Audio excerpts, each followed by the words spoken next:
Let's get over to the NFC North. The favorites, Detroit Lions, start the year opening night at Kansas City. There's a lot of buzz about this team, man. People really expect the Lions to live up to expectations, win the division, and get to the playoffs. Well, I mean, look, the other thing I think the Lions have going for them, too, is that Ford Field should be a hard place to play. You know, back in the day when the Silverdome was going, it was hard to play there. You know, it was loud, and when they had Barry and Scott Mitchell and Herman Moore, and they were pretty good, you know, and so that they get Ford Field coming because Lion fans, look, let's face it, Michigan is a football state, and Detroit's a football town. And so that's got to help them a little bit. And if they can get some confidence, you know, if they go out there and play well against Kansas City and beat Kansas City, that momentum's going to carry over. They've got to find ways. They had Philly in the opening game last year. They had a chance to beat them. They gave up 40-some points. Of course, they scored 42. But, you know, I think that this is a good team, and they should gain from a home field advantage. How about my man, Justin Fields, in primetime 4 times for everybody to see his great talents in the Chicago Bears team that is on MVP. MVP. I know you got a ticket. I know you're holding the ticket over there. I know it. I missed out, man. I told you. I didn't get. Everybody's been talking MVP. That his odds are now like 20-1. Like, I'm not going to bet that. Why, you don't like 20-1 odds? I mean, that's pretty good, fam. I mean, everybody's happy about the Derby winner. Yeah, shout out to Mage. Excuse me. Everybody's happy about the Derby winner, and that was 15-1. Yeah. You don't like 20-1?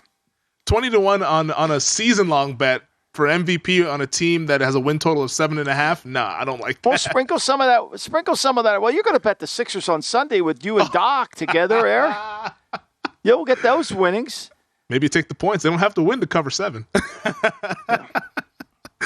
Let's move on to the Speaking of covering, before we go today, right, tonight, I just want to alert everybody. Scott Foster is going to do the Miami game tonight, right? Yes, he is. The Heat are 0-10 when the last 10 games Scott Foster has refereed.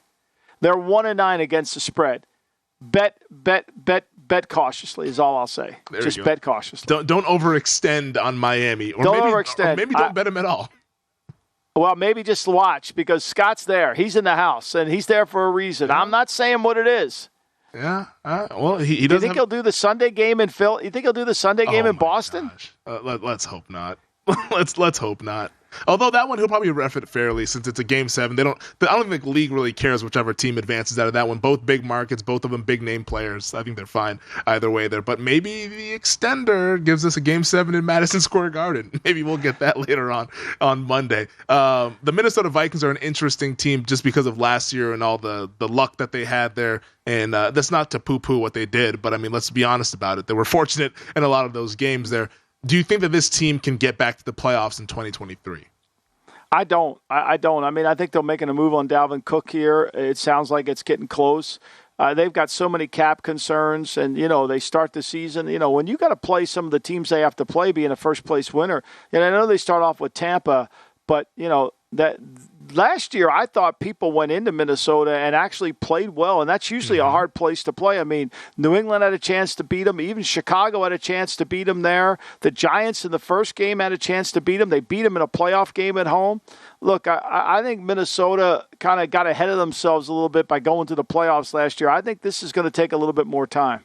I like Green Bay 4-1 to win the division, and I think their schedule lays out to where they have a lot of coin flip games early. If that ball goes their way, it wouldn't surprise me if the Packers got off to like a 6-2 start with Jordan Love at quarterback. They could easily be 2-6, but I think that they also have a high upside based on the schedule. Go to VSiN.com/subscribe to become a VSiN Pro subscriber today.